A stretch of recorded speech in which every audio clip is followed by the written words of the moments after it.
Welcome to Dalia's kitchen. পটলের দোলমা, নিরামিষ পটলের দোলমা আপনারা বানিয়ে দেখতে পারেন। অত্যন্ত সুস্বাদু এবং খুব মানে একেবারে খুব ইজিলি কুক করা যায়। তার জন্য দরকার, ধরুন আমি 5টা পটল নিয়েছি। তার জন্য আমার লাগলো একটা হাফ লিটার দুধের ছানা, আর লাগলো আপনার একটু ওই নারকেল আপনার আন্দাজ মতো আপনি দিতে পারেন আপনার। আর এই যে পটলের ভিতরটা কুড়িয়ে আমি বার করে নিয়েছি, এটাও দিয়ে আমি মিক্স করব। তার সাথে লাগছে আদা কুচি, কাঁচা লঙ্কা কুচি, আর এটা হচ্ছে আমার আর একটু কিশমিশ স্বাদ মতো দিতে পারে। আর তার লাগছে হলুদ, আপনার হলুদ লাগছে 2 চামচ, লঙ্কা আপনার আন্দাজ মতো যেরকম ঝাল লাগবে দেবেন, 1 চামচ কি 2 চামচ, 4 চামচ জিরে, আদা বাটা, নুন, চিনি, একটু ঘি, তেজপাতা আর গোটা জিরে আর গরম মশলা। এবার এই দিয়ে আমি রান্না করব নিরামিষ পটলের দোলমা।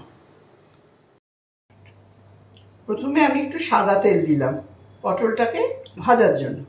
তেলটা দিলাম, পটলটাকে আমাকে একটু ভেজে তুলে নিতে হবে। প্রথমেই একটু নুন মাখিয়ে নিয়েছি পটলগুলো।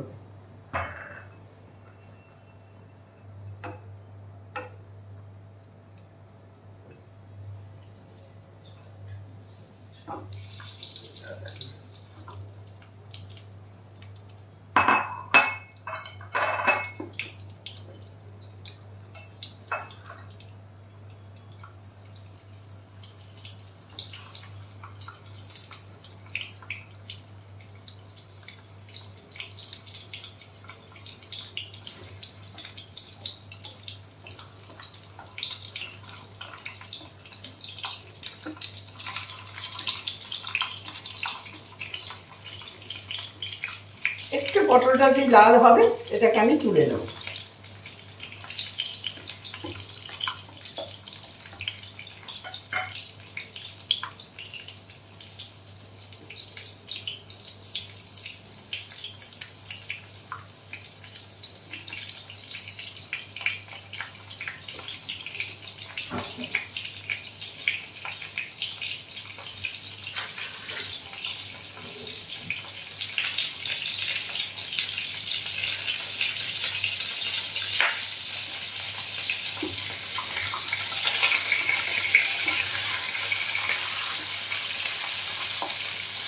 তার বেশি কিছু ভাজলে শক্ত হয়ে যাবে, একটু করে ভেজে আমি তুলে দিলাম।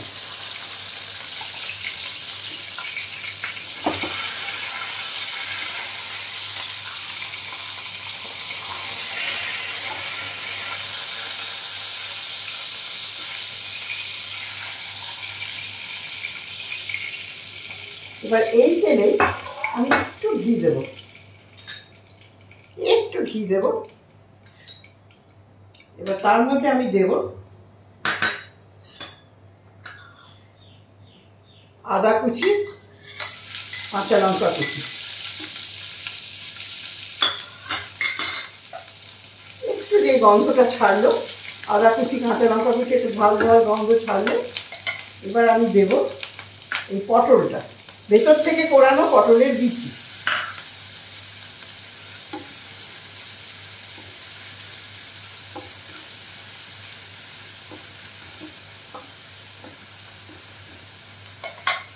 আর একটু নুন দেব আন্দাজ মতো, আপনারা যেরকম ভেতরে কোনো আমাকে বাইরেও দিতে হবে, পটলের বিচিটা একটু নরম হয়ে যাবে। এবার যে একটু হয়ে গেল,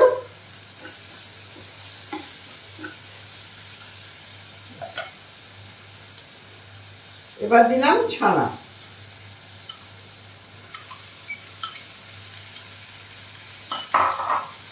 আর দিলাম নারকেল,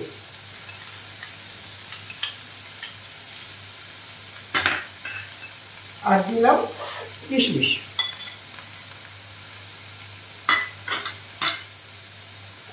একটু মিষ্টি, আর একটু নুন লাগবে যেহেতু আমি ছানা আর নারকেল দিই। আন্দাজ মতো আপনারা যেরকম নুন খাবেন সেরকম।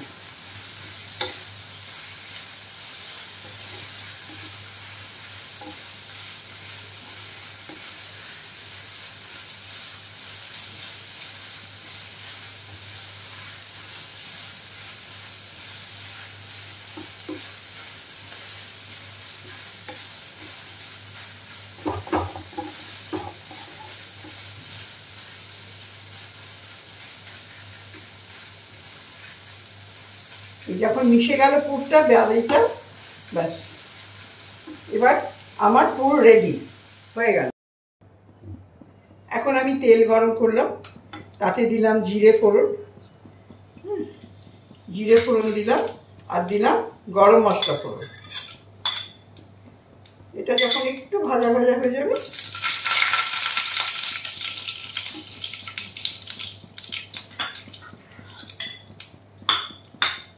প্রথমে আদা বাটা,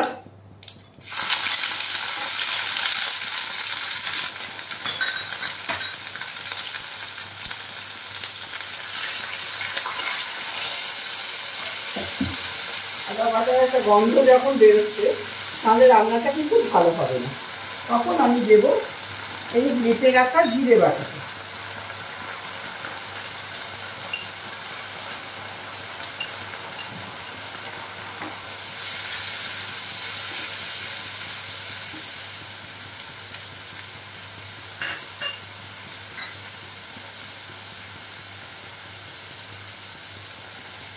আর দেবো হলুদ, আর একটু ধনে, ধনে বেশি দিই না, ধনেটা অল্প দিলেই ভালো।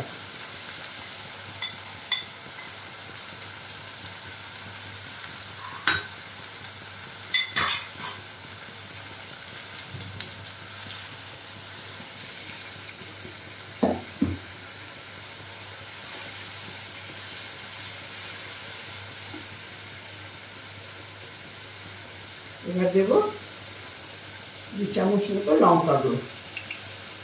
আপনারা যদি লঙ্কা না খেতে চান কোনো অসুবিধা নেই, এমনি কাঁচা লঙ্কা দিয়েও করে নিতে পারেন।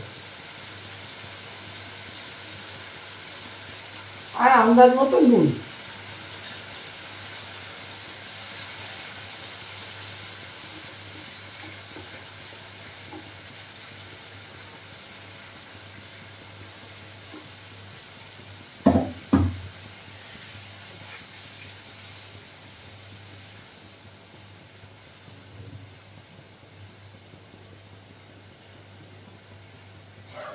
আর আন্দাজ মতো, এটা একটু মিষ্টি মিষ্টি হলে ভালো লাগে, যেহেতু নিরামিষ তরকারি। আপনারা সুগার ফ্রিও দিতে পারেন, মিষ্টিও দিতে পারেন।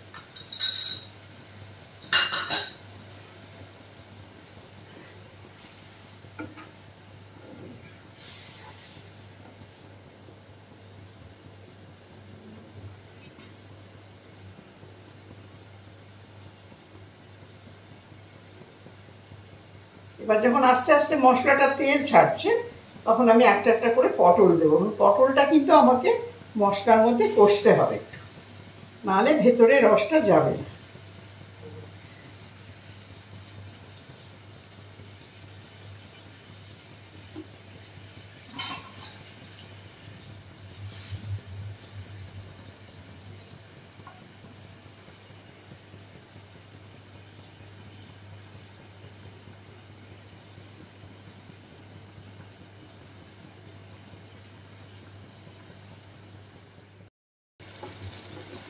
এবার মশলাটা গায়ে গায়ে লেগে গেছে পটলের, মানে মশলাটা আমার সেদ্ধ হয়ে গেছে পটলের সাথে।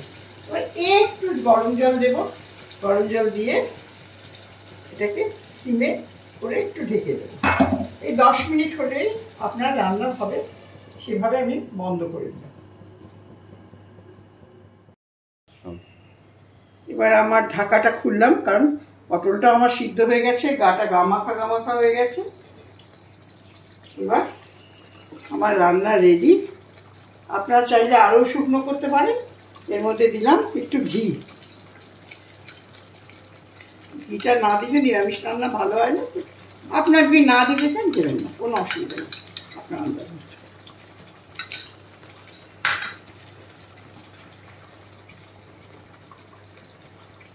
হয়ে গেল আমার রান্না, পটলের দোলমা, নিরামিষ পটলের দোলমা।